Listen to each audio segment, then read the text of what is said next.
आगे बढ़ते हैं। इस वक्त की एक और बड़ी खबर का रुख कर लेते हैं। पहली लिस्ट आते ही बड़ी खबर यह है कि हरियाणा बीजेपी में बगावत शुरू हो चुकी है।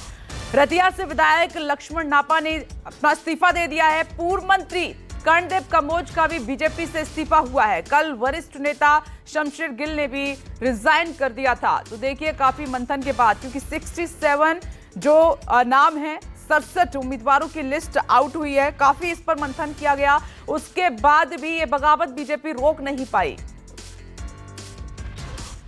और ज्यादा जानकारी दे रहे हैं सहयोगी विशाल एंग्रीश, इस वक्त हमारे साथ मौजूद है। विशाल, काफी मंथन किया गया इस लिस्ट के लिए, लेकिन उसके बावजूद भी हम देख रहे हैं कि बीजेपी जो है पार्टी के भीतर बगावत को रोक नहीं पाई है। एक के बाद एक इस्तीफे हो रहे हैं। देखिए विपनेश, लगातार ही कहा जा सकता है कि जिस तरह से 67 जो उम्मीदवारों की भारतीय जनता पार्टी ने कल लिस्ट रिलीज की थी और लंबा चौड़ा इसके ऊपर मंथन भी किया गया था, और यही कारण है कि अब धीरे धीरे वहां से बगावती सुर उठने भी शुरू हो गए हैं। और देर रात ही गुरुग्राम में भी जो बीजेपी के बागी नेता थे, उन्होंने जोर शोर के साथ अपना प्रदर्शन भी किया। इसी तरह रनिया में पूर्व मंत्री रणजीत चौटाला ने आज अपने समर्थकों की बैठक बुला ली है। बेशक पहले उनको समझा बुझा भी दिया गया था, लेकिन वहीं पर कई और सीटें ऐसी हैं जहां पर बीजेपी के बगावती सुर देखे भी जा रहे हैं, चाहे वो महम हो, इसी तरह बाडला हो, इसी तरह थानेसर, उकलाना, स्पीदों के साथ साथ कुछ और स्थानों पर भी बगावती सुर देखे जा रहे हैं। और आज या कल बीजेपी ने भी जो इनको समझाने बुझाने का ऑपरेशन है वो भी शुरू कर दिया है कि किसी भी तरह से जो बागी नेता हैं खेल खराब ना कर पाए, और पर्दे के पीछे का जो खेल है उनको समझाने बुझाने की कवायद भी शुरू कर दी गई है।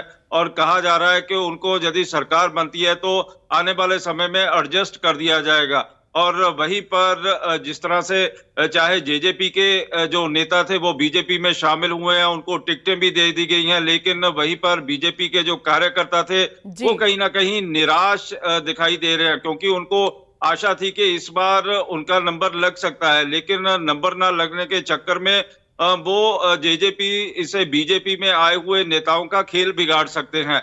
और ऐसा ही बीजेपी का जो प्रदेश नेतृत्व है उनको भी समझाने बुझाने में लगा हुआ है। इसी तरह सवित्री जिंदल को हिसार से टिकट दिए जाने की पूरी तरह से चर्चा थी और कहा भी जा रहा था कि लगभग फाइनल कर लिया गया है, लेकिन वहां पर भी डॉक्टर कमल गुप्ता को टिकट दे दिया गया।